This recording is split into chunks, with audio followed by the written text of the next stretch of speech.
The Square Ball Podcast. Hello, welcome to this very, very special show. Dan Moylan here with Michael Normanton. We've got a guest here. Friend of yours, Michael? Very much so, yes. I used to kill many an hour of my days at ITV chatting to Chris. So did I. Chris Dawkes from ITV. Introduce yourself then. What is it that you do for anybody who doesn't live in the Yorkshire or the Calendar region? Yeah, if they're not one of our, 150,000 viewers that we get now. I'm the sports reporter for Calendar in the Yorkshire and Lincolnshire region. So you might see me 6 o'clock on Calendar every so often if you're just trying to find the chase or something like that. And we just carry on after that.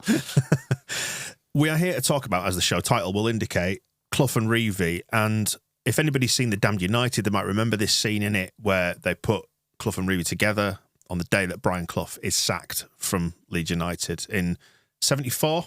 1974, the 12th of September, 1974. And what a coincidence. What date is it today? It's the 12th of September, isn't it? 50 years later. Incredible. We remember it well, don't we? What a coincidence. Yes, so we're bringing this out on the anniversary of that to talk about that event and the release of something that you've been working on, that you've been putting together, telling the story of that. Yeah, it's been a labour of love for me. As a Leeds fan, I've grown up with tales like us. We're all around the same age, aren't we, in our 40s? So we never actually saw that great Don Revie team play in the late 60s, early 70s. I was brought up on it, tales from my dad, who was there at the time watching, had a season ticket.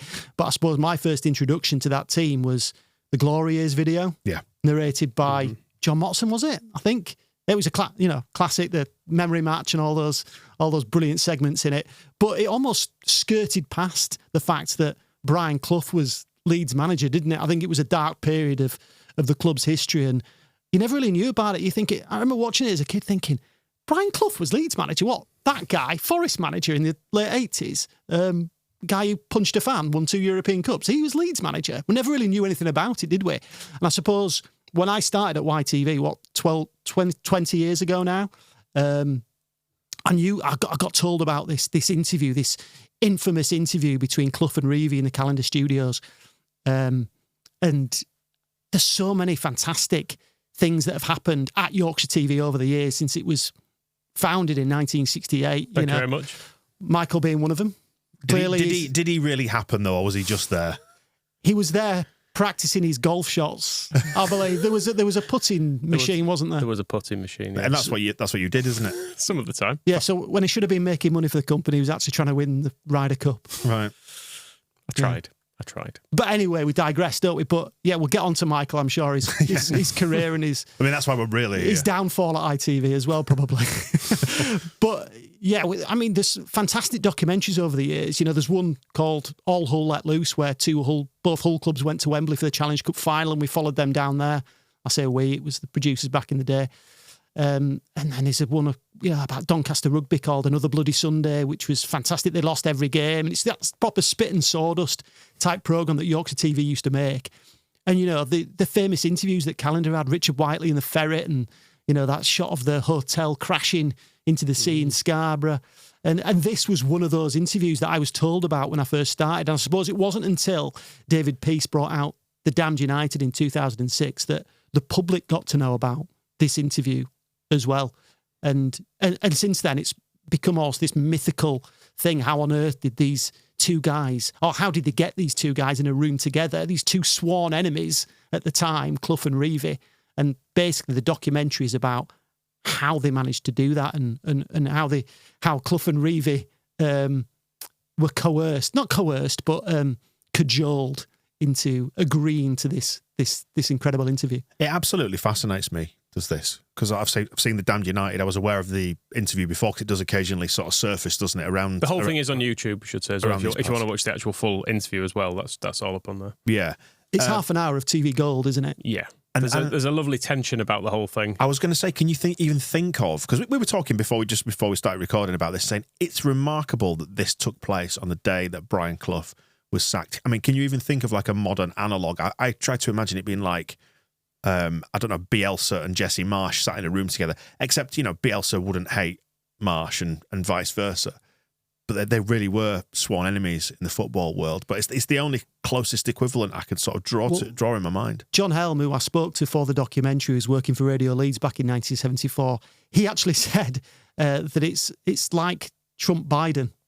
Yeah. Putting two people in the room together. I suppose that's an extreme example, a contemporary example, but it's two opposing people with two opposing philosophies going head to head live on TV. And it was live at 10:30 that these guys came on. So there was no editing, no filter. They just went at it. And it was a bit like a box. If you watch it, it's a bit like a boxing match. It starts with both guys, sizing each other up. There was the odd dig here and there. But then Austin Mitchell, who was the presenter, just takes a step back and they both start going for it. And it's a slugfest. Yeah. Austin Mitchell, he does shit stir a bit, it must be said, during the interview. He sees things, he tries to clarify points, and a couple of times people pull him up and go, "No, that's not what I'm saying. Yeah. You listen to this, I've been invited on, I'm saying this, you're saying this." But there's a good reason for that I found out when speaking to people for the documentary. Austin Mitchell wasn't a football man.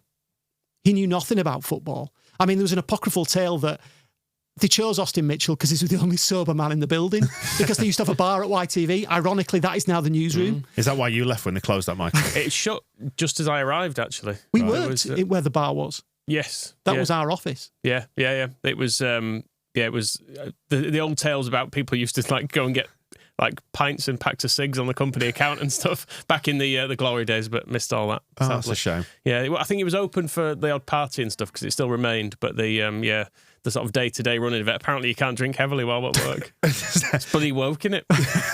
Is that what you said when you walked in? This is not what I was sold. Where's the bar gone? You sat in it, mate. Thankfully, you've got a drawer and you can have a little bottle in there if you want. Yeah, is that what you did? No, never. You took enough money out of the company, Michael, let's be honest. All those away days you guys went on.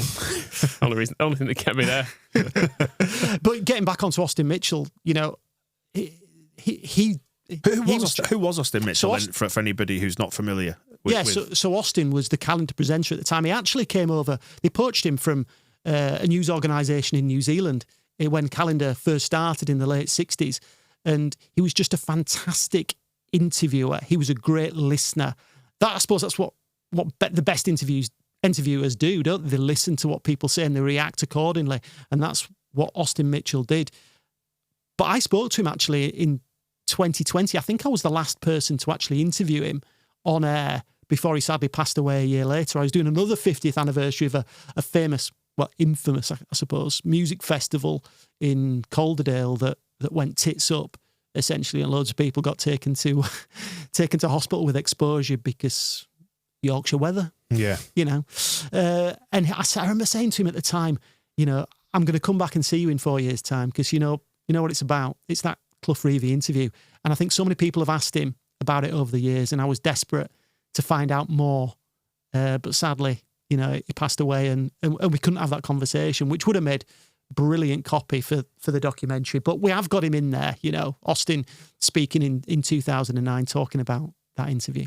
It's weird, isn't it? He probably wouldn't have gone into that thinking, I'm about to kind of deliver a career-defining piece of journalism now. And yet it just kind of happened on the hoof on that day. And still being talked about 50 years later. Yeah. And John Helm says it'll still be talked about in another 50 years as well. It was so powerful, that interview. It was such an evocative piece of television. So who else have you spoken to? There's Austin Mitchell, obviously, sadly no longer with us, who was the host on the day. John Helm is a famous commentator for anybody who's not familiar. We spoke to John Helm some years back for the Extra Ball, didn't we? Which is available in the archive somewhere. An absolutely fascinating career commentating on sports right around the world and still going. He must be, 80 now, John Helm? Something like that. Yeah. I mean, he's just come back, I think, from the World Water Polo Championship. He can turn his hand to anything. He's a consummate professional. He's incredible. But his knowledge is vast. He can turn down to any sport. Actually, he told me when I spoke to him, he'd just been to the Asian Games and he had to report on 8 different sports in one day. Right. So, he said archery in the morning, water polo in the afternoon, and then equestrian, 3-day eventing or something in the evening. I mean, as a bystander, you're going to be there going, the horse is trotting lovely. The water polo and it's over. Oh, no, it's in quarters. Is it in halves? I've no idea. Yeah. Oh, and the arrowy person has hit the middle bit, and that's good. That's a lot of points. But Helmy was actually, in 1974, wasn't working for YTV because he went on to become a famous commentator for Yorkshire TV and for ITV at World Cups, European Championships, the lot. He was actually working as the news editor for BBC Leeds. Yeah. The sports editor for BBC Leeds at the time. And he was actually in Clough's office when Keith Macklin, who actually wanted to present the programme because he was their sport, I guess the equivalent of me back in 1974, he wanted to present the programme. He thought he was the right man to do it. And he went to Helmy and said, can you ask Clough if he'll do this interview? And apparently Clough said to Helmy, he said, I'm not going to do the impression of Brian Clough. Many people can do it better than me. But Helmy does a cracking impression in this doco. He says to Helmy, you can get this for free. That lot, it'll cost them. And it did, apparently. Right. Do we know how much? Yeah. A lot? Well, at the time, so, yeah, it cost Yorkshire Television, each man got £400, I'm told, which in today's money is over £5,000. Right. Which for a half an hour's work, not a bad payday, is it? No. I think Clough... and 40 fags for Brian Clough as well. Clough mentions in this, actually, there's a bit where he's talking about the chairman has made things right with me, and he has a little smile, and that's clearly him thinking, been sacked, but I've done all right out of this. He got a 4 or 5 year contract paid up when he left Leeds United. And on top of that, Yorkshire TV are then giving him £5,000. So he's had a pretty good day, actually, considering that he's been sacked. So no wonder that he's smiling throughout that interview. You can afford to be a little bit bullish under the circumstances there, can't you? So how tight was the turnaround from him getting sacked? I mean, like, did he get sacked in the morning? He's at Yorkshire TV at lunchtime. I mean, how long did it take from point A to point B? From what I've been told, he was sacked in the afternoon. And I'm sure you've seen that. Have you seen that video footage of him outside with Manny Cousins saying... By the West Stand. In that by the clip, West Stand, the camera's going off and all the journalists surrounded him, lots of people surrounded him. He's saying it's a sad day for Leeds, a sad day for football. I think that happened in the afternoon. They got something on calendar that night, so I'm told. And then the interview was live at 10:30. So, but in the meantime, between Clough being sacked and the interview going on air, they needed to convince both Clough and Revie to take part. Now, I think Clough was the easy one because he had nothing to lose. And, you know, he loved it. He loved being on telly, didn't he? He's a showman. So he was all up for this. The money helps, but he certainly wasn't adverse to doing this interview at Yorkshire Television. I think Revie was difficult. He had actually seen a programme that YTV had put out when Clough arrived. He actually went into the studio, did Clough, when he first arrived, and he's confronted by 3 journalists. One of them is Keith Macklin, the Yorkshire TV reporter, who comes out with an absolutely cracking line. His first question to Brian Clough is something along the lines of, why did you show such alacrity to join them when you've shown such vituperative criticism of Leeds? And Clough responds by saying, blimey, I'm going to have to take an half an hour to answer those, to work out what those 2 words mean. But it's different times, wasn't it? And there's a guy smoking a pipe there as well. One of the journalists from The Sun in the studio. Can't even smoke anymore at work. Well, Again, woke. Well, I thought we could have gone back to 1974. I thought it was going to be a tray of... Like pint of bitter. Yeah, pints of bitter on the, exactly, on the table. Fred Truman style, yeah. But, yeah, so Clough went on this programme and made comments about how when he arrived at Leeds, or this is within a few hours, probably a few days, saying there's no warmth in Leeds United. Now, that is a red rag to a bull to Don Revie, because that's what he was all about, creating a family environment at Leeds United. That's what he'd done for a decade previously. And who's this guy, this former Derby manager who he's had a long-running feud with, to come in and say there's no warmth at Leeds United? So apparently Revie, following that first interview when Clough arrived, was on the phone to Austin Mitchell saying, this isn't true. Why have you put this out? Why have you let this man speak speak like this? So when Yorkshire TV approached Revie at a pizza parlour, apparently in Street Lane, Flying Pizza? It might be the Flying Pizza. Yeah, thinking about it, because that's got a long-running connection with Leeds, hasn't it? Apparently, Revie at first was a little bit sceptical, but then he thought, I want to confront him. I do want to confront this guy live on air. How much are you going to pay me? 400 quid? That helps.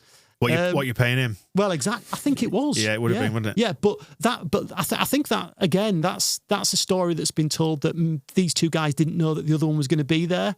Well, that's nonsense, apparently. They both knew, and Revie was really keen to confront Clough about the comments he'd made a month or so prior. They really knew how to push each other's buttons, didn't they? That was the thing, and it exposed sort of a fragility and a vulnerability in them both, and they knew how to sort of trample on each other's egos. I think that's what's most fascinating about it, and that's the subtext through the whole thing. It's worth saying here as well, with Don Revie's position here, he's not an unemployed manager. He is the England manager at this stage, which is, at the time, it's an unbelievable job. It's held in incredibly high esteem. It's not like it is now, where essentially the best managers in the country will take a look at it and go, you're second only you're second only to the Prime Minister in terms of how you're viewed in the country at that point with the England job. It was always held like it was the old tie brigade, wasn't it? Like the right faces fit, and Revie never properly fit, I think, from an FA point of view, but they employed him because he was clearly the best manager in the country at the time. But that's what makes this interview all the more incredible. The fact you've got the manager of the league champions, Leeds United, just been sacked that day,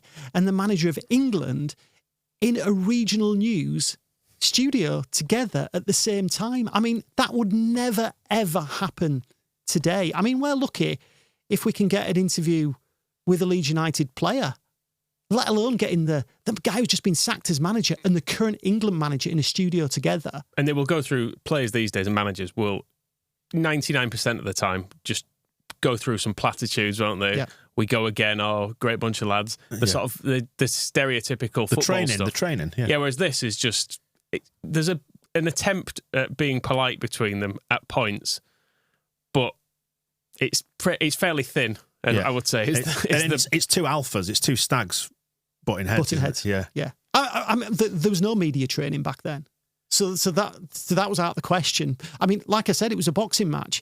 Like you said, Michael, there were a few pleasantries between them at the start, but then there was the odd dig, and then I think Clough knew how to press Revie's buttons in a way, and he almost there's those brilliant asides to the camera where Clough's breaking the fourth wall, talking directly to camera. He does that a lot, doesn't he, Clough? He looks down. Completely looks down the lens, which must have been weird in the studio because you've got someone interviewing him, and he's not looking at the person who's interviewing him. He's just looking straight down the lens. I was going to say we very occasionally will do it in here, like when we've had a funny moment or whatever, or someone said something silly, and I look at the camera, but it takes a little bit of telling your brain that that's a fight, that's okay to do. So I can't imagine what that must have been like, and the sort of thought processes that are going on in Clough's head, thinking that's the right thing to do under the circumstances. Fleabag, Phoebe Waller-Bridge wasn't the first to do it, No. It was all Brian Clough. Yeah, Clough's a visionary. Big inspiration for her.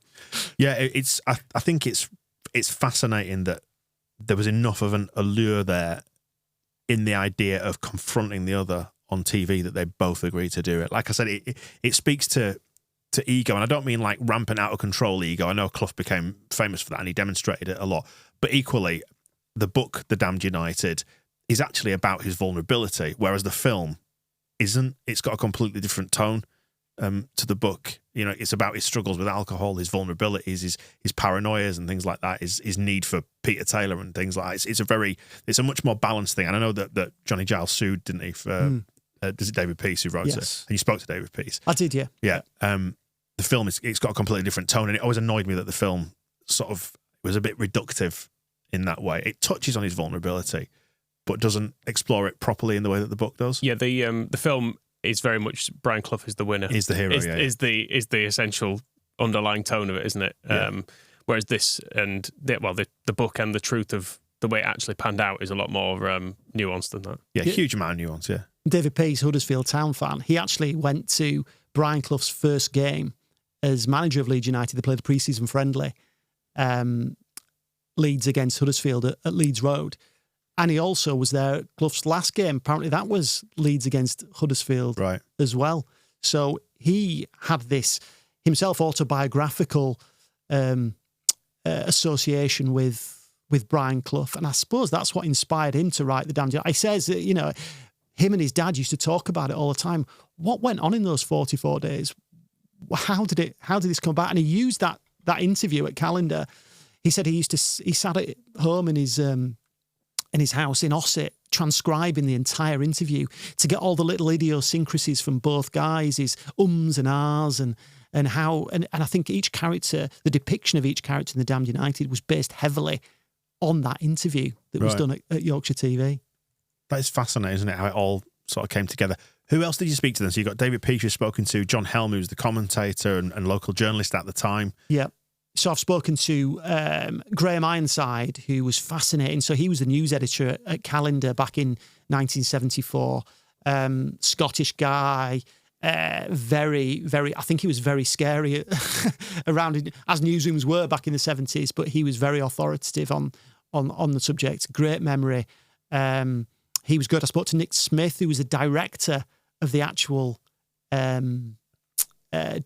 interview at Yorkshire TV. I mean, he was great. He was telling me why they decided to put Clough and Revie together. Usually they'd expect to put Austin Mitchell in the middle with Clough and Revie either side. But because they knew that these guys absolutely hated each other and there was the potential for it to kick off, they decided to sit them next to each other, again, hoping that they'd have explosion on screen. And and apparently Austin Mitchell was told before it started, I don't care if you don't say anything, just let them go at it. Like the blue touch paper. Yeah, exactly. So I've spoken to Nick, and I've also spoken to Heidi Haig, who's a Leeds fan who I'm sure you'll all be aware of. She supported Leeds since throughout the Revie eras and still goes down to these days, home and away. And she was a great source for getting the real impression of what the fans felt about the appointment of Brian Clough and also his subsequent sacking as well. What was the gist of what she had to say? Because I feel like it was one of those. She hated him. It was one of those things that's purely from the history books, and it was as a kid growing up in the 90s supporting Leeds. Like you said, there was no real access to anything about this, so it was just like things people would tell you. But if you see this interview as a standalone piece, I think I'd judge it to be about a draw, probably. Whereas as a kid growing up, it's like, no, you're a Leeds fan. Yeah. Don Revie's your man here. But I feel like, I don't know, to look back on it without any context of the actual time, I don't know where I sort of place it. Do you know what? I separate myself. I try to separate myself. Obviously, I do it when I'm working for Calendar on air, that I don't want to appear too Leeds heavy because I'm a Leeds fan. And I kind of watched it through objective eyes, if that makes sense. The interview again, and I think Clough won it. I think Revie at the end was a broken man, and I think Clough was loving it. I think Clough, if you look at how he reacts to some of the things that happens when Revie says, I'm not going to call him Clough because he called me Revie, Clough just looks and gives this little childish grin at the camera. You see, I'd taken that slightly differently. I felt like to a certain extent he just sat back and knew not to try and meet him at the same level. Just kind of expose yourself and make yourself look like an egotist or arrogant or whatever it might be. I don't know. There's different. I think there's different ways you can interpret it. But I know what you're saying. It's just a fascinating exchange. I think Clough wins in certain points, but I feel like he's almost tricked to win in certain points because he does it by being a bit flippant and childish. That's what I mean. Yeah. Which means he doesn't have to address the actual issue that's at hand, because he just gets to be flippant about it instead. Which then, if you're trying to be serious in the face of that, you can end up looking like the kind of old rigid one of the pair. I was going to say, actually, it does go back to not necessarily Trump Biden so much, but the idea of populism, I suppose, and the way that politicians in recent times will just say throwaway lines, things they know are going to get traction, rather than dealing with the substance of the thing. And the person sat opposite that can be made to look boring or standoffish or whatever it might be, because they're like,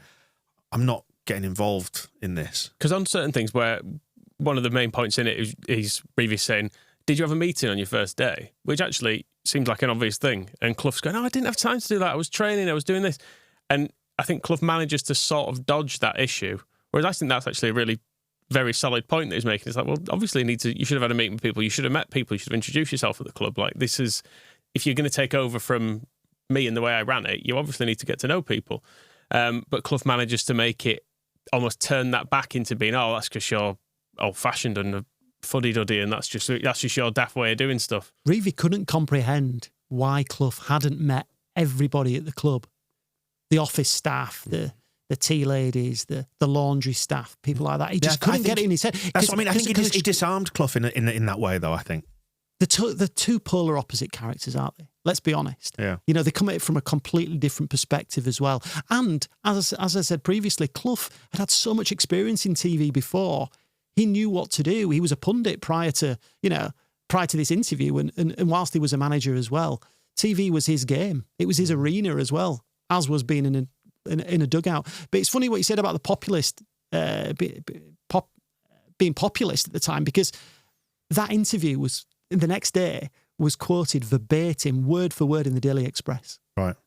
Every single line in the Daily Express. Because I suppose that would have taken it national. It was huge. Yeah. Well, no, it was a regional program. No, so it was a regional program. So getting it in the national papers would have then kind of exploded the story. Yeah, exactly. But the fact that there was only 3 TV channels at the time helps, doesn't it? That they managed to get this interview. There was no Sky Sports News back then, so ITV was a big pull. ITV Yorkshire TV was a big pull back in the day. Yeah, yeah. What did you take from this? What did you learn that perhaps you didn't know before you went into it? I think it's the relationship between Clough and Revie that's fascinating, and how much they utterly detested each other.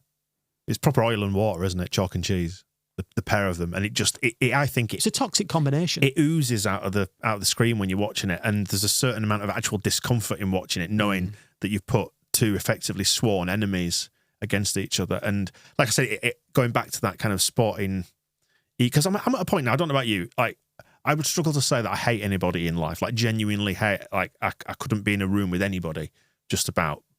But yet these are two grown men, professional football coaches, who have built up this enmity over time and just could not mix. It would never work between them. They're never going to find common ground. Well, the sad thing is, I suppose, that this is maybe the start of Don Revie's downfall. You know, he went on to he was you could argue he failed as England manager, and he never recovered from that point. So I think you can probably watch this interview also with an element of hindsight of what happened to these two men. Clough went and won the European Cup twice with Nottingham Forest, but never became England manager. Never became England, and I think that would have bothered him, and the fact that Revie did. There's the bit in the interview actually where he asks Brian what he's going to do next, and he kind of says, I've always liked to coach the England youth. I might ask him for a job. And you can see Don's thinking, you're not having a fucking job.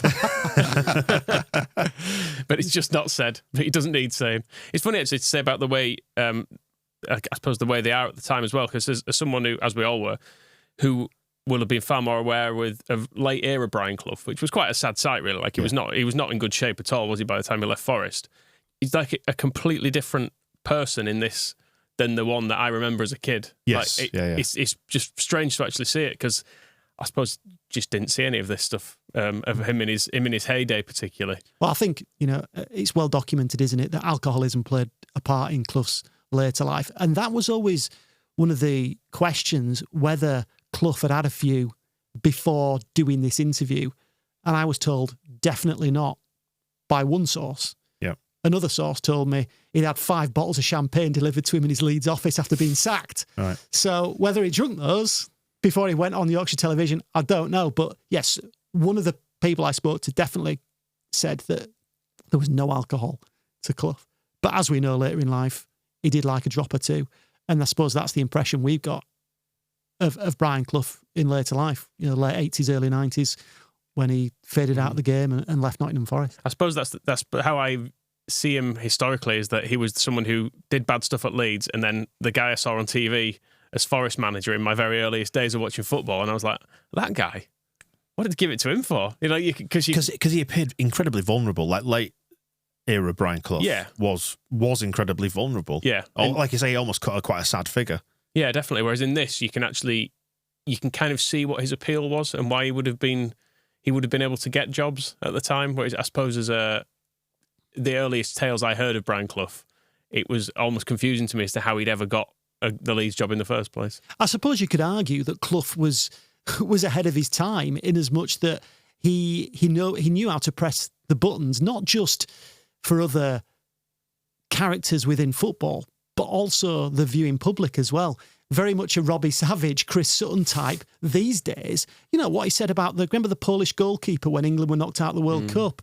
When they didn't qualify, he called him a clown, didn't he? It's very much he's provoking people for a reaction there, and you didn't get that back then. I was going to say he's speaking in quite informal terms, isn't he? Whereas football was still kind of in the Alf Ramsey era of England manager, and it's very very proper, and you do things. And the one thing they actually do kind of agree on is that it's very sad, very sad day for football for someone to lose their job. It's going to set the game back for decades. You can't sack anyone. Whereas obviously through modern eyes we go, well, lasted longer than Dave Hockaday. You say they agreed. Do you think Revie thought it was a sad day for football that Clough was sacked? Or do you think he was just trying to... They superficially agreed. Yeah. They both agreed it would be bad for them to lose jobs. But that's exactly what I mean about the stuff. I think Revie was delighted that Clough had been sacked. Yeah. Oh, the stuff that is said versus the subtext of it all. That's the thing, and it's the reading between the lines. It's seeing what lies underneath, and like I say, like the things that they're saying because they're the right things to say. I think it's a psychologist's dream, isn't it? Yeah. To analyse that would be a psychologist's dream. And as well, Revie is talking about he needs to hint at what he thinks has gone on, as if he doesn't know, but he probably does know because he's probably still in touch with his ex-players who will be telling him stuff.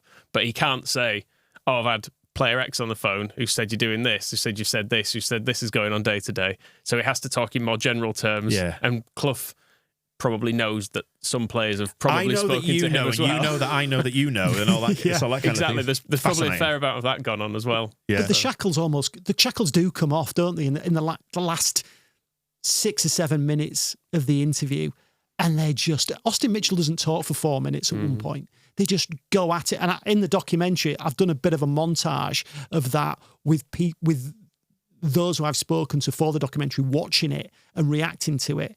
And they're loving it. You know, everyone it's just fascinating TV, but it's so enthralling, engaging, engrossing. Well, did you get an insight from the people who were there on the ground about what it was like afterwards? Because that fascinates me as well. The idea that this stopped, and obviously the bit that everyone sees that was on the TV that is on YouTube stops.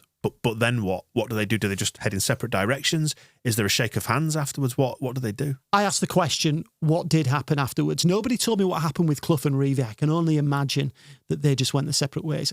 I can't believe they shook hands at the end of it. No. Not how it ended, because they were stony-faced. Well, Revie was stony-faced, definitely. And I can just imagine him storming out the studio and calling a taxi and going straight back home, probably get another pizza or a few beers.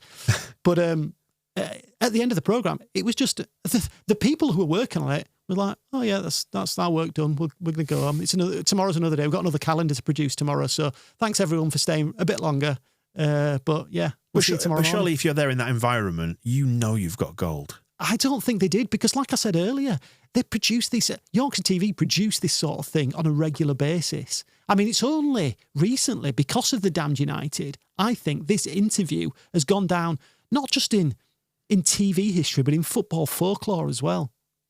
I think before the Damned United, this is the sort of thing that it was in a film can. It was gathering dust. I'm not convinced that many people knew about it. You're in an era as well when football was probably more newspaper than TV as well, because TV time was very limited, whereas now obviously football can expand to as many channels and as much airtime as it requires, so you can have endless amounts of stuff. But it was probably a little bit unusual to have this amount of time given over to it in the first place. Can you imagine if that happened today? The memes afterwards. Yeah. Of every single line, pretty much every single line in that interview you could clip up and use for various different things. Revie having a go at Clough, Clough having a go at Revie. Lines. There's a brilliant one in there where Revie's trying to justify, his approach to managing Leeds, where he says we top the charts, we're the best team, we're the most entertaining team in the country, and Clough, perfect timing, just pipes up and goes, "You top the disciplinary charts too, Don. Those charts as well." And Revie just goes, yeah, okay, yeah, we did do that. You got me there. But it was just the timing of it, everything about it, for me, watching it back, is perfect. It's fascinating, the whole thing. So nice bit as well where he goes, "I wanted to do it better than you." Yeah. And you see Don just go, "No." Oh God, Well, Don says, "How can you do it better? We only lost 4 matches." So it's like a child in a playground. Yeah. Clough goes, "Well, we can only use 3. Yeah. And he just, and at that point I've he just got goes, 104 friends. And I was going to say, but the ego that speaks to with Clough saying, "I wanted to do it better than you." It's the whole thing is just, it's delicious, isn't it? That's what it was all about for Clough. For me, he took that job because he knew that it was Revie's baby, it was Revie's club, Revie's players, and he wanted to come in, but he wanted to do something Revie hadn't done. And he says that he wants to win the European Cup. If he'd have won the European Cup, he could have then turned around and said, "I'm a better manager than Don Revie." As we know, it never happened. Didn't do it though, did he? Ever. So that's the end of that. But we one. did though, didn't we? Yeah, we did. Not long afterwards. Well done, Jimmy Armfield. So where can we find it then? It's on ITVX. So if you search for the regional news bit in there, fan calendar. Yeah, in Yorkshire. if you go to ITV Yorkshire, there's a regional news trail. It's quite a convoluted way of finding it, but you can also, I'll post a link on my social media, on my X profile, X, Twitter. X. Yeah. Modern. Chris Dawkes, ITV. Chris Dawkes, ITV. Find it there. You'll link to it. Cheers, Chris. It's fascinating chatting about this, especially on the anniversary. So something we're not likely to see ever again, I don't think. Something along those lines. I don't think we will. We'll see you soon. Cheers. The Square Ball Podcast.